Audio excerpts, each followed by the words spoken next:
तक रहेंगे जब तक वहाँ हमारा अम्बेडकर भवन नहीं बनेगा और मूर्ति नहीं टिकेगी, चाहे हमारी जान भी चली जाओ। बस बाबा साहब के लिए हमने हमारी जान भी कुर्बान है।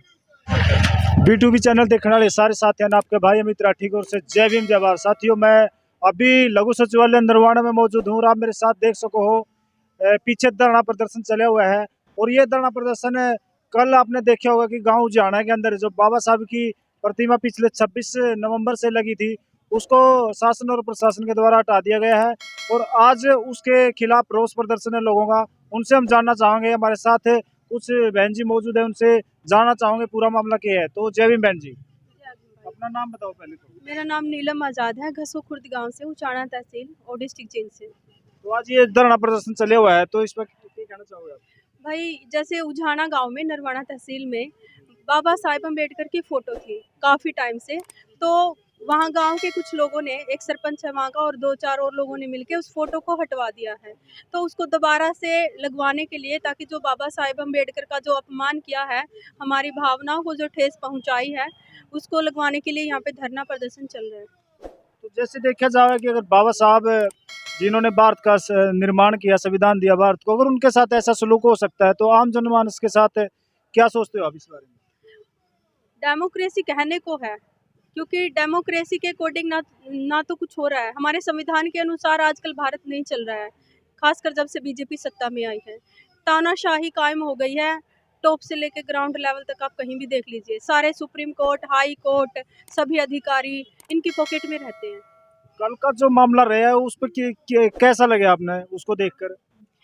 भाई, मामला ऐसा रहा है, कल वो जो बैठे थे वहाँ पे किसी ने फोन किया है, भाई यहाँ से ये बंदे उठवाने हैं, साथ में सिल्लू सरपंच का नाम है और ये बंदे जितने बैठे हैं यहाँ से वो हटाने चाहिए।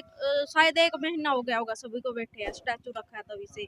और तभी से कई लोगों ने इशारा किया जब प्रशासन आ गया, भाई इन बंदों को नहीं, भाई इन बंदों को उठाओ जो इनके मेन मुद्दे थे, भाई इन बंदों को उठाओ। उनको उठाया गया, 5-7 लेडीज है, उनको भी साथ में घसीटा गया है और मूर्ति को भी बड़ी ही बेइज्जती के साथ बहुत उठाया गया उसको। तो कल देखे पुलिस के द्वारा लाठीचार्ज भी किया गया है। हाँ जी, लाठीचार्ज भी किया गया है जी। ये 2-3 महिलाओं को चोट भी है जी। कोई 17 हमारे जो भी है, मेरे देवरा भाई है, सभी वहाँ पे थे, उठा के ले गए थे ना कोई, बस सीधा प्रशासन आए और सीधा हमला कर दिया।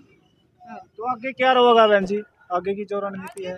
अगर यही कोशिश है भाई, स्टैचू हमारा वहीं पे लगवाया जाए, हम यही चाहते हैं वहीं लोगे। वो हमारी जमीन है, वहाँ पे 90 गज की जितने प्लाट कट रहे हैं, नहीं उसमें से वो जमीन बची हुई है। वो बड़ों का ये कहना है कि पहले जब उस टाइम पे प्लाट कटे थे ना, तो बारिश हो गई थी, उसकी वजह से वो जमीन रुक गई थी, नहीं बटी थी।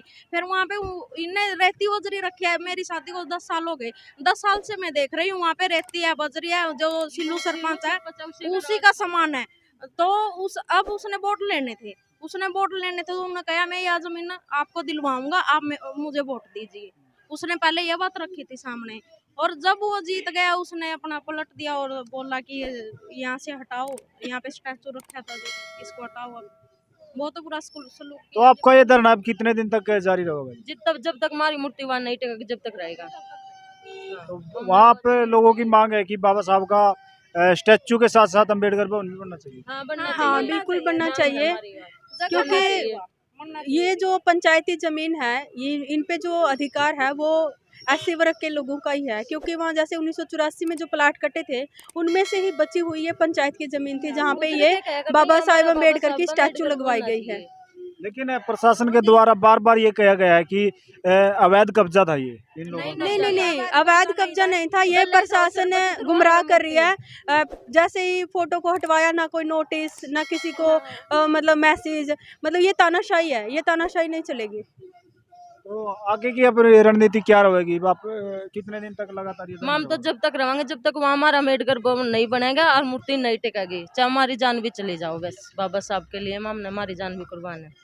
तो देखे जाओ, महिलाओं की भी काफी भूमिका है इस आंदोलन के अंदर। जितने भी वहाँ पे मकान है, घर है हमारे गरीबों के, उनकी कोई बैठने की, कहीं भी बारात रुकने की या कोई भी वहाँ पे जगह नहीं है, सिर्फ यही जगह है और इसे इन्हें पे कब्जा कर लिया। हाँ जी, आप क्या कह रहे हैं? मैं कह रही थी बाबा साहब ने अपने बच्चे कुर्बान कर दिए हमारे लिए, सब कुछ सारा भारत के लिए किया उसने, कला कला जात के विरोध के लिए तो नहीं किया उसने। हम तो यही चाहो भाई हमारा बाबा साहब का मेडिकल बनना चाहिए गाँव में। तो और कुछ संदेश देना चाहो बहन जी आप? ये जो तानाशाही जो सरकार है, ये बार बार दलितों का कभी मतलब मर्डर करवाती है, कभी मतलब रेप केसेस को दबाने की कोशिश करती है लड़कियों पे। और अभी जैसे उझाना में बाबा साहेब अम्बेडकर की फ़ोटो को हटवाने का काम किया गया है। ये जो मानसिकता पैदा कर रही है, ये राज सत्ता में जो बैठे हुए जाटवाद या धर्मवाद की मानसिकता के जो लोग हैं, ये उन्हीं का किरा कराया कर्म है और वही करवा रहे हैं ये सब। तो इससे बचने के लिए हमारे क्या प्रयास होने चाहिए? हमारे प्रयास ये होना चाहिए, हमें इस राजनीति को समझना चाहिए, क्योंकि हरियाणा में जो राजनीति हो रही है वो जातिवाद के नाम पे हो रही है। तो हमें आपस में अपना भाईचारा नहीं बिगाड़ना चाहिए, क्योंकि बाबा साहिब अम्बेडकर की फ़ोटो को हटवाने का काम कुछ जाट समाज के लोगों ने किया है, ना कि पूरे जाट समाज ने। तो हमें कास्ट पे नहीं आना चाहिए, हमें सभी को भाईचारा के साथ अपनी बाबा साहिब अम्बेडकर की फ़ोटो को वापस लगवाना है। और जिन पे ये मुकदमे किए गए हैं हमारे 17-18 लोगों पे, उनके मुकदमे खारिज करवाने हैं। तो ये 3-4 लेडीज भी है उसमें जिसमें मुकदमे लग गए, कल मारपीट हुई है, मैं 3-4 लेडीज भी है उसमें।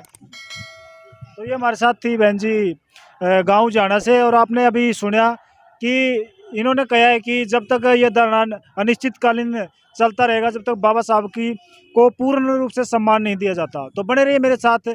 जय भीम, जय भारत।